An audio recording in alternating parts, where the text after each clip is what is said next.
Bien, pues entiendo que pasamos a debate, que es, digamos, el objetivo de esta mesa redonda. Pasamos a turno de preguntas. Sí les agradecería, si van a preguntar, que se identifiquen primero y que dirijan la pregunta a uno de los tres ponentes para saber quién tiene que intervenir en primer lugar. ¿Cuál es el que tenéis reportado? ¿Algunas intervenciones? En mala hora.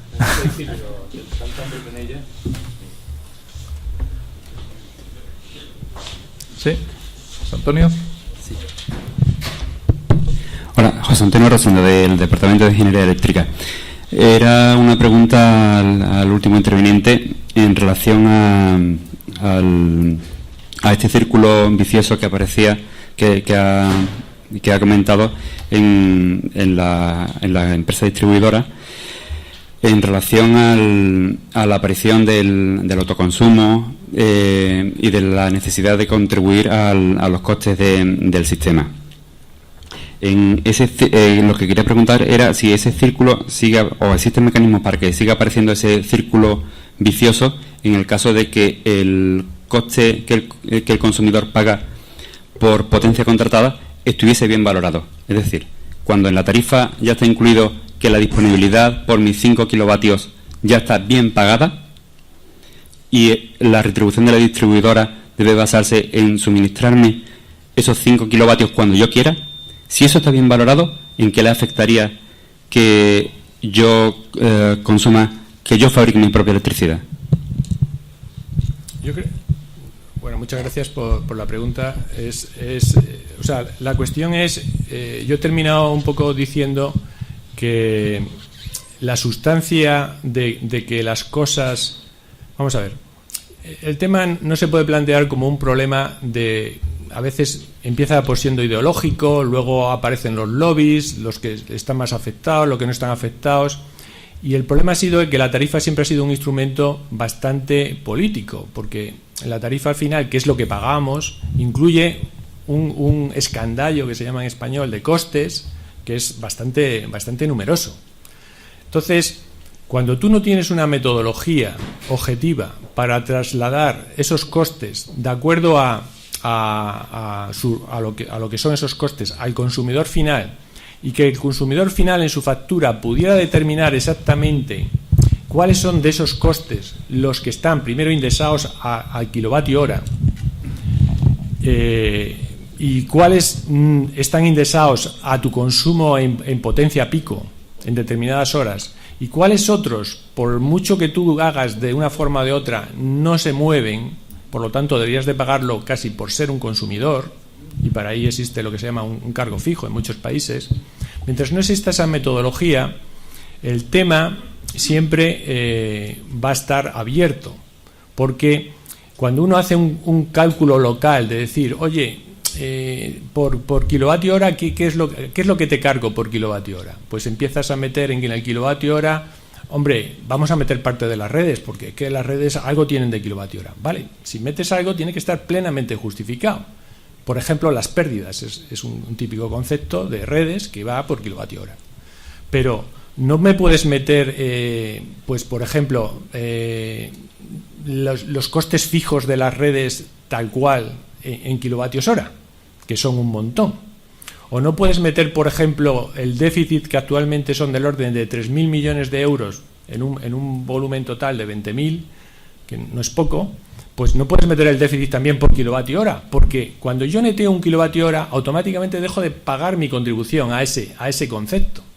Entonces, el incentivo claramente es, oye, yo neteo kilovatios hora, con lo cual pago menos. Pero si tú pagas menos, como los costes siguen estando ahí, cuando lo volvamos a repartir entre los consumidores y lo volvemos a repartir por kilovatio hora, el kilovatio hora sigue subiendo, con lo cual aparece un incentivo todavía a netear tú más. Aunque tú no pudieras antes, no me salían los números antes, ahora ya me empiezan a salir, ¿no? Entonces, ¿qué pasa cuando empieza un problema de esto? Pues empieza un problema de retroactividad inmensa. Porque imagínate que con las tarifas que tenemos hoy, hay gente que, por los motivos que sea, le salen los números. Y dentro de 3 años, 4 años, dices, no, vamos a hacer una metodología más correcta.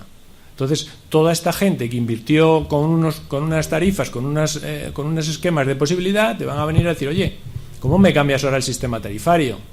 ¿No?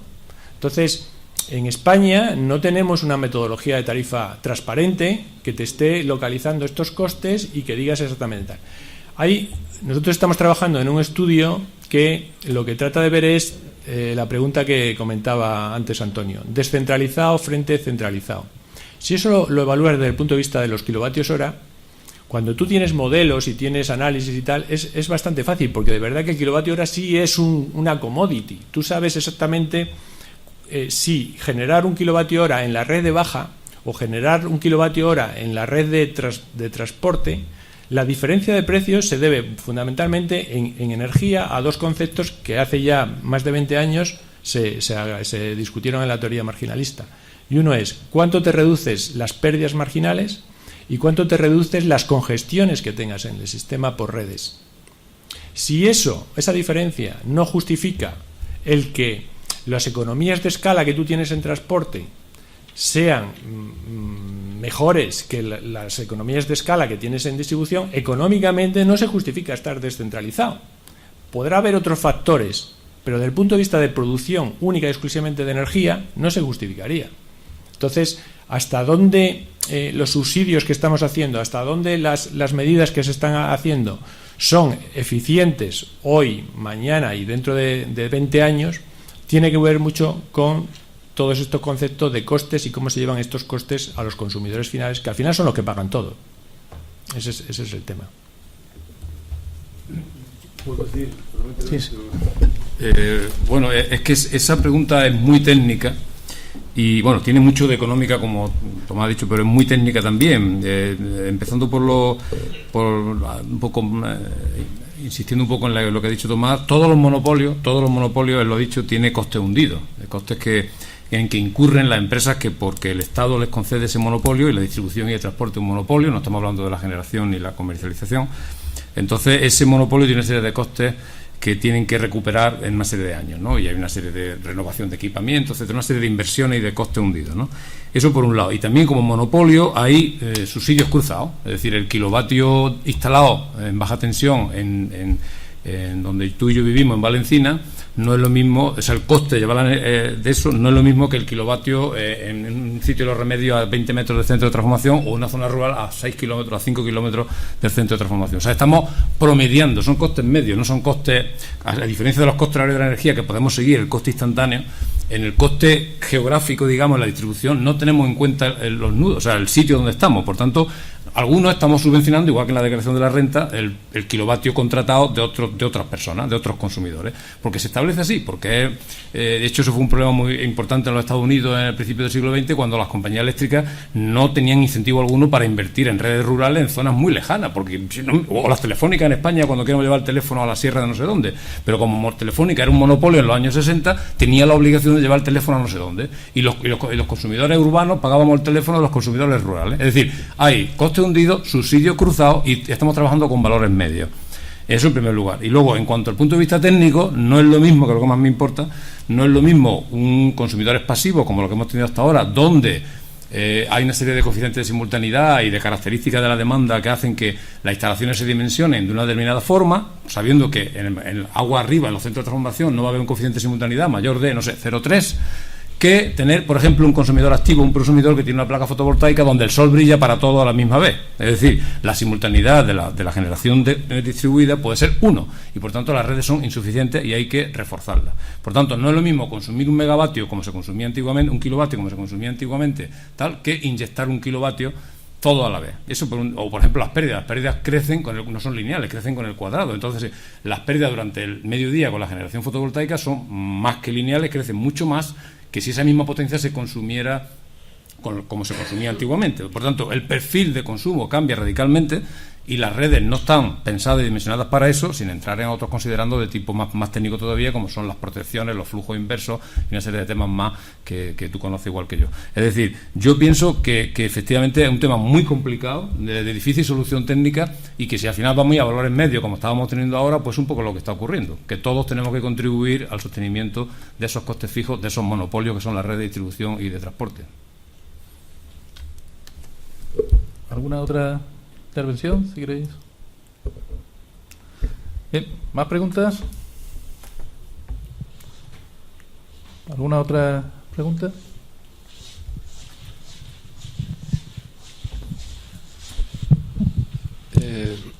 Buenas tardes. Bueno, mi nombre ya lo sabía porque estaba antes ahí. Soy Francisco Rodríguez Rubio, soy director de la escuela actualmente. Pero vamos, hablo a título personal, ahora mismo. Bueno, yo creo que, como se ha dicho aquí, hay cosas importantes. Por un lado, el hecho de, si miramos desde la parte de generación concentrada, digamos, ¿no? El hecho de que se pongan los precios del CO2, yo creo que es algo muy importante para que se haga rentable todo este tipo de plantas renovables. O sea, no es lo mismo una planta que está echando CO2 que otra que no. Y, por otro lado, creo que también hay que mirarlo todo esto desde otro punto de vista, no solamente desde el punto de vista económico empresarial. O sea, si aquí habría que mirarlo desde el punto de vista de país, o incluso en este caso de Europa, ¿no? Si vamos efectivamente a que tenemos que dejar de producir CO2 y demás, pues entonces el hecho de incentivar este tipo de energía tiene otros beneficios que nos han explicitado totalmente, ¿no? Y que van a provocar que hay unos beneficios que o sea, si no consumimos petróleo, pues eso es beneficioso para el país en su conjunto. Probablemente lo que ocurre es que la tarifa está muy mal puesta, como también se está diciendo aquí. Probablemente todas esas subvenciones habría que sacarlas de la tarifa y que las paguen el Estado con como de los presupuestos generales del Estado, y que pague todas esas subvenciones y punto, ¿no? Y que no esté sometido ahí de una forma de que recaudar impuestos indirecta y que está desvirtuando completamente la tarifa, ¿no? Pero probablemente eso, si se hicieran ese otro tipo de consideraciones, pues habría otro tipo de rentabilidad que quizás no se está contemplando, ¿no? De cara al país en su conjunto, ¿no? Después, frente a lo que es producción concentrada o distribuida, también la distribuida tiene otros beneficios. Lo que está diciendo Antonio de que un señor, si pone una placa fotovoltaica, eso repercute tanto en la red, yo ahora mismo así a bote pronto no lo veo tan claro, porque eso lo que hace que hay mucho menos pérdidas por la red, porque normalmente lo que yo produzca lo va consumiendo el vecino de al lado.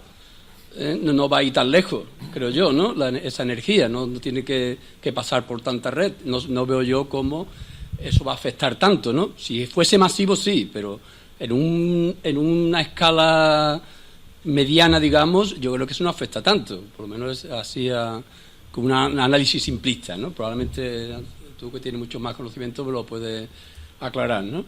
Y en general yo creo que, bueno, que la pregunta, bueno, estoy lanzando ideas o preguntas, no sé cómo. Sí, quizás, Paco, sí. El tema de las pérdidas, ¿no? Que ha sido el último, vamos a empezar por el final, ¿no? El tema de las pérdidas, pues efectivamente en general, pues sería como tú dices, a estar más cerca, lo ideal sería que se neteara desde el punto de vista de red y que la redistribución quedara como una red de respaldo y en cada nodo se estuviera equilibrado la generación y el transporte, y ahí no haría falta, no habría pérdidas, no habría nada. La realidad es que en muchos emplazamientos, y me estoy acordando ahora de la subestación Alconchel, por ejemplo, y otra subestación en Inca, en Mallorca, donde sistemáticamente se invierte el flujo, como decía Antonio. Y esto lo que provoca es que las pérdidas de esas dos subestaciones, dos que se me vienen ahora a la cabeza, que recuerdo en los gráficos, pues hayan crecido en vez de menguado. Entonces, si bien es cierto en un caso razonable, donde todo el mundo tuviera pues 3 kilovatios de potencia instalada y 3 kilovatios de potencia generada o instalada, pues y se fueran neteando, nos encontramos que hay situaciones, porque quizá el consumo es estacionario, son consumos de riego, son consumos donde no todos los días del año o todos los meses del año no tienes consumo, todos los días del año sí tienes sol, o casi todos, ¿no? Afortunadamente aquí en el sur, ¿no?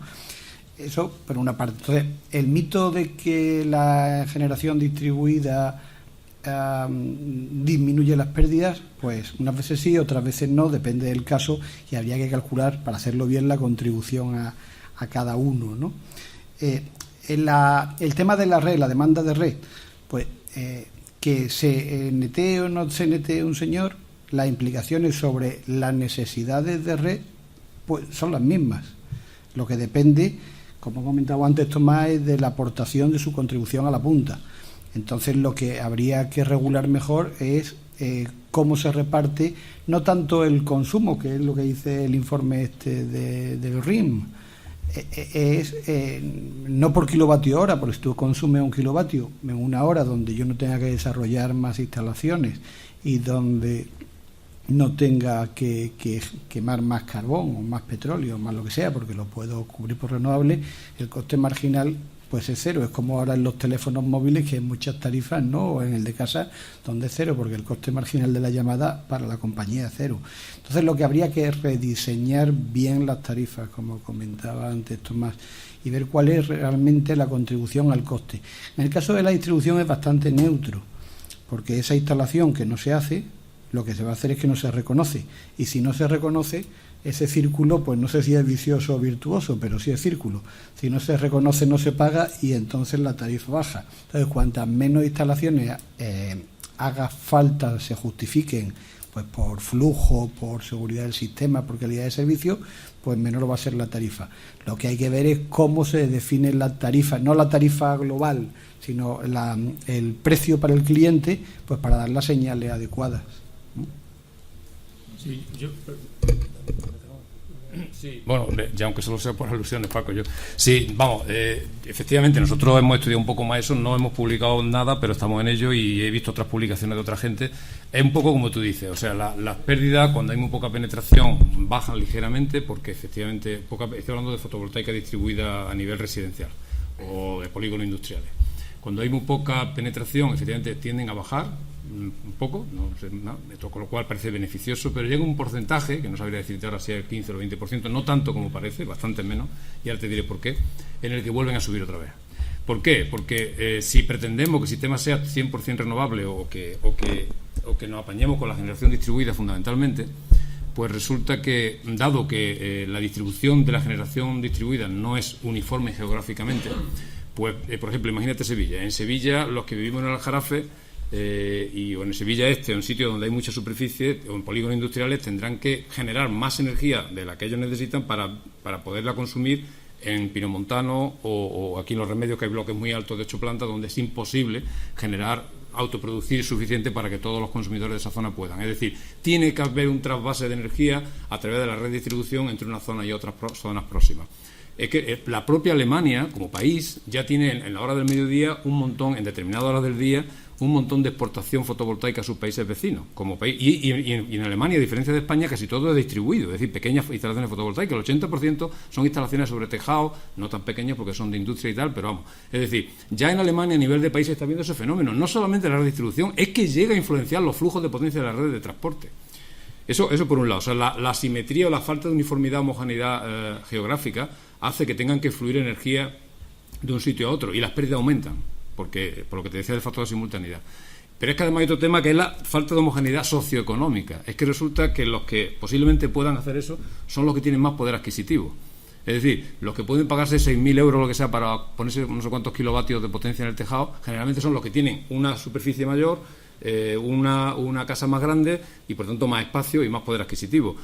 Un señor que vive en un pisito de 80 metros cuadrados en alguna barriada modesta de Sevilla posiblemente ni se le pase por la imaginación eso, con lo cual siempre va a estar esclavo, digamos, entre comillas, a estar enganchado a la red y a tener que pagar una serie de tarifas y tal, ¿no? Entonces yo creo que esto tiene muchas implicaciones más de las que parece, y no siempre, contra lo que pregonan alguna gente, parece que la autoproducción va a ser tan fantástica para la sociedad en general si no se hace bien, porque puede ser muy bueno para determinados consumidores que no tienen problemas económicos, pero puede ser peor para otros que tienen que absorber los costes hundidos de lo que queda de la red si hay deserción de la red. Tomás. Bueno, quizá un poco la parte de los beneficios de las renovables, ¿no? Que no solo son los que estamos comentando aquí de funcionamiento en el mercado y la descarbonización del sector, sino que tienen beneficios, pues todo lo distribuido significa posibilidades de mucho más trabajo en ese sentido, y o sea, las cosas que se hacen populares pues son cuestiones que son muy intensivas en mano de obra, en fin. Pero aparte de eso, yo creo que, por ejemplo, ya temas más macro, como diciendo, bueno, España tiene una posición privilegiada, pues yo creo que ahí tienes toda la razón. O sea, realmente me parece que una cosa que falta en España es una planificación energética propia dentro de los grados de flexibilidad que nos da el marco europeo, que son amplios. Es decir, que, pues por ejemplo, los objetivos en renovables son objetivos a nivel de todo lo que es la renovable, todo tipo de combustibles, o sea, en el sentido de, pues está el transporte, está el sector eléctrico. Cómo se mezcla eso con los objetivos de eficiencia energética y cómo se puede hacer una planificación nacional, pues es un algo que en estas últimas elecciones pues hemos visto los programas de los partidos y hemos dicho, oye, ¿por qué no, de alguna forma, estamos en el momento del consenso, pues hagamos una planificación, porque los objetivos de 2030 se basan en que cada país tiene que plantear sus propios objetivos, justificando que a nivel europeo consigues las consignas. Hasta a nivel europeo ha desaparecido el objetivo de renovable para 2030 a nivel nacional. Por lo tanto, sí que yo creo que ahí estamos, vamos, como en algunas otras cosas, pues un poco tarde, ¿no? Pero efectivamente, yo creo que las estrategias a niveles nacionales tienen muchos grados de flexibilidad y se necesita siempre pensar un poquito más allá de no solo los beneficios para lo que pagas en la tarifa de la luz, ¿no? ¿Más intervenciones? ¿Sí? Hola, buenas tardes. Me llamo Miguel Ángel Pérez y, bueno, yo más que preguntar quería hacer un par de comentarios a algunas de las cosas que se han dicho. Primero, creo que lo dijo Ángel Arco, en relación con el tema de los contadores, ¿no? Los contadores inteligentes, que bueno, que tiene su ventaja, pero que claro, que eso supone un coste que asume el distribuidor cuando las ventajas se las llevan otros, ¿no? Entonces, bueno, yo lo que quería comentar que todos los costes relacionados con la distribución están reconocidos como costes regulados y la CNMC le liquida esos costes y con lo cual el coste que le supone para la distribuidora el contador inteligente está ya cubierto, además cubierto con una rentabilidad bastante alta, porque bueno, los números de Endesa no los analicé, pero estuve viendo los de Iberdrola, y entonces Iberdrola España, la distribución con un 30% de las ventas aportó un 50% del beneficio. O sea que yo creo que la distribución, los costes están sobradamente cubiertos. Y en relación a un par de cosas que comentó Tomás Gómez, lo del tema de la generación de backup, que efectivamente es una cosa que es necesaria, ¿no? Y que eso hay que remunerarla por su mera presencia, no por la cantidad de energía que genere, en eso estamos de acuerdo. Pero claro, se inquietaba por el tema de que si eso no se remunera, eso tendría que desaparecer. Y bueno, lo que quiero comentar es que eso se está remunerando ya. Esos son los pagos por capacidad. Antes se llamaba garantía de suministro, pero ahora simplemente se le ha cambiado el nombre. Son los pagos por capacidad y es un tanto por megavatio instalado. Entonces, bueno, no debería haber peligro en que desaparecieran, ¿no? Y también en relación a las renovables, por lo que se refiere al tema de que, bueno, muchas de ellas, la mayoría no son gestionables y son un poco impredecibles, ¿no? Entonces, se ha comentado, se dijo algo como dando a entender que el hecho de que otras tecnologías sí tenían que prever la producción y las renovables no. Entonces, lo que quiero comentar es que todas las tecnologías, por encima de cierta potencia, que quiero recordar que eran 10 kilovatios, están obligadas a comunicar al operador del sistema su curva de producción prevista. Y si se salen de esa curva de operación prevista, tienen que pagar los desvíos. Entonces, si una fotovoltaica hace la comunicación, bien sea ella o bien su representante asignado, si se sale de esa producción, ya está pagando por ser impredecible, ya está pagando por no ser gestionable. No hace falta añadir nada más, entiendo yo. Bueno. Muy rápido. Vamos a ver, sí, el contexto de mi charla siempre ha sido muy en el marco europeo y de los temas que tenemos, ¿no? No he entrado, no es una charla de España, pero efectivamente en España tenemos soluciones a cada uno de estos temas, pues bastante con nuestra idiosincrasia propia, ¿no? Los pagos por capacidad en España se pusieron en el año 1998, prácticamente cuando empezó el mercado. Y se pusieron, pues no sé si Irlanda poco más o menos, pero fueron los primeros que se pusieron en Europa y se pusieron pues para dinamizar no las centrales que se querían ir, sino las que no estaban en el mercado. Se pusieron porque había que hacer bastantes ciclos combinados, porque había previsto una crisis energética importante en el año 2002. Entonces, de ahí empezaron a surgir los ciclos y se han ido arrastrando con consecuentes actualizaciones y demás, Pero es que el problema de los pagos por capacidad en España es que están en peligro ahora. El problema es que justificar que tú tienes pagos por capacidad en España se ha vuelto una prueba para el regulador español frente a la Comisión Europea. Entonces, bueno, ¿por qué es esto? Pues porque ni siquiera el debate intelectual o teórico de cómo se paga la capacidad necesaria del backup en Europa está resuelto. Tan poco resuelto está que países como Francia, con su mercado de capacidad, están en los tribunales ahora mismo viendo si ese mercado cumple o no con las directrices de armonización que se han dado desde Europa. Entonces es un tema que claramente no podemos pensar ni que lo tenemos resuelto ni que está ya acabado. O sea, es un tema completamente abierto y completamente complejo, porque además esta cuestión se está relevando cada vez más importante si vamos hacia sistemas muy descarbonizados con un montón de renovable. Y el otro tema de la fotovoltaica exactamente, o sea, de la renovable prediciendo desvíos o participando en los desvíos o siendo responsable de desvíos, pues efectivamente aquí lo tenemos. Afortunadamente en España tenemos muchas cosas buenas, somos pioneros en bastantes cosas y yo creo que ahí hemos sido los más pioneros de cómo se ha integrado la renovable desde el punto de vista de los mercados de corto plazo en España. Las herramientas de predicción que tiene Red Eléctrica, la supervisión de todas las centrales independientemente de que estén conectadas en distribución o no, el poder desconectarlas si hay problemas de seguridad de suministro. Todos estos temas, el CECRE, que es el sistema de corto, se han vendido por todo el mundo. Se ha ido al presidente Obama a presentarle cuáles son los sistemas que tenemos en España. Es decir, que somos pioneros y ahí pues somos pioneros y no tenemos ningún problema.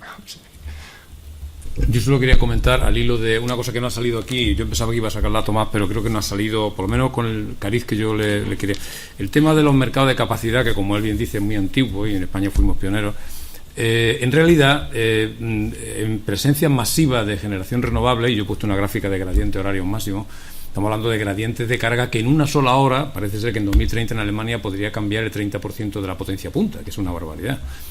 Entonces, no se trata ya solo de estar, como decía Tomás, o sea, no se paga por estar, sino que haya surgido una discusión importante a nivel internacional, en Europa y en Estados Unidos, de estar, de ser flexible, no solo de estar, o sea, estar con flexibilidad suficiente para atender estos gradientes, porque no todas las tecnologías pueden estar igual, ni siquiera los ciclos combinados tradicionales podrían posiblemente ser capaces de atender esos gradientes de demanda con suficiente agilidad y velocidad. Habría que acudir posiblemente a centrales de gas de verdad, mucho menos eficientes, más caras, y aquí interviene de nuevo el almacenamiento. Aquí tendría mucho sentido y un papel importante que jugar los sistemas de almacenamiento de bombeo, que son más rápidos, con nuevas tecnologías de máquinas de velocidad variable, no las tecnologías que tenemos ahora de máquinas síncronas, y sobre todo el almacenamiento electroquímico, que con convertidores, etcétera, combinando con ultracondensadores, podría responder en fracciones de tiempo infinitamente más rápidas que una central de ciclo combinado. O sea, que en este todo un revolutum que Tomás está hablando, se está hablando ya incluso, no ya solo de un mercado de capacidad, sino un mercado de capacidad flexible.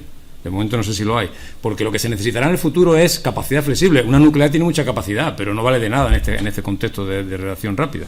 Entonces, lo que queremos es tener capacidad flexible, y eso cuesta dinero. Capacidad flexible porque hay que atender las fluctuaciones del viento y las nubes, etcétera. Entonces, yo creo que esa es una reflexión en donde el almacenamiento va a tener mucho que decir y puede ganar dinero con eso. Yo sí, sobre los contadores y sobre los negocios colaterales, vamos a llamarle así, ¿no? Todas las actividades que hace el distribuidor son retribuidas y lo paga el cliente. Se le reconoce un bien por el reconocimiento de la infraestructura, de los costes de operación y mantenimiento o de los alquileres que se cobran, pues son ingresos que contribuyen a retribuir eso. En el caso del contador tradicional, convencional, tenía un alquiler de 0,52 céntimos al mes. El contador electrónico, el contador inteligente, tiene de 0,81, es decir, que ha habido un crecimiento importante en el alquiler, que el regulador nos permite cargar al cliente en concepto para retribuir, para tener una retribución adecuada. El hecho no es un problema, es algo a lo que hay que enfrentarse, es que el coste del contador inteligente con el sistema que lleva pues es 5 veces mayor y no un 60%, un 50%, es decir, que otro, a mí que me gusta hablar de orden de magnitudes, de un orden de magnitud es por 10 lo que cuesta, digamos, la rentabilidad. En el informe que presentó Endesa Distribución a la comisión, y el de Iberdrola era igual, salía que era del orden del coste del capital, es decir, que no se creaba un valor adicional por el hecho de alquilar estos contadores. Bien. Ahora bien, en la introducción de esos contadores, desconozco el informe de Iberdrola al que hace referencia, la introducción de esos contadores sí puede propiciar una mejor explotación de la red, localización de fallas, mantenimiento de equipos, atención al cliente, reducción de lecturas, reducción de corte y reposición, aumentos de potencia. Hay ventajas adicionales que hay que valorar y esa valoración es lo que hace pues que la retribución pues sea aceptable. Yo lo que quería decir en mi intervención es que este contador, esta información es mucho más valiosa que para hacer telelectura o que para poderle contratar o desconectar o aumentar la potencia a un cliente en remoto. Y aparecen muchas nuevas ideas, pero que esas nuevas ideas, al estar fuera del alcance del distribuidor, que tendría que desarrollar, tú tienes una idea, pero desde que tienes la idea hasta que puedes materializarla en un plan de negocio, pues tienes que emplear pues trabajo y dinero. Ese trabajo y dinero está fuera del alcance del distribuidor, que no tiene ningún incentivo para desarrollarlas. Entonces, si estuviéramos en empresas, y no estoy añorando el pasado, ni mucho menos, pues integrada o con unas licencias de saltar la muralla china pues más adecuada, pues se podría aumentar la eficiencia global del sistema. Y eso es lo que quería decir. No es que estuviera mal pagado ni bien pagado, sino que tú dices, yo podría poner generación, no puedo. Podría hacer una oferta al cliente de una cosa, no puedo hablar con los clientes. No puedo. Y sin embargo, pues estamos teniendo la información. Entonces, una restricción más del sistema que, como decía Lagrange, te aleja del óptimo local, ¿no? Entonces esa era la idea, no es que esto es mal pagado o bien pagado. Muchas gracias. Yo entiendo que hemos abusado ya demasiado de su paciencia. Son las 2:25, con lo cual me parece que vamos a proceder a la clausura de este acto. Interviene Fran Arteaga para clausurar.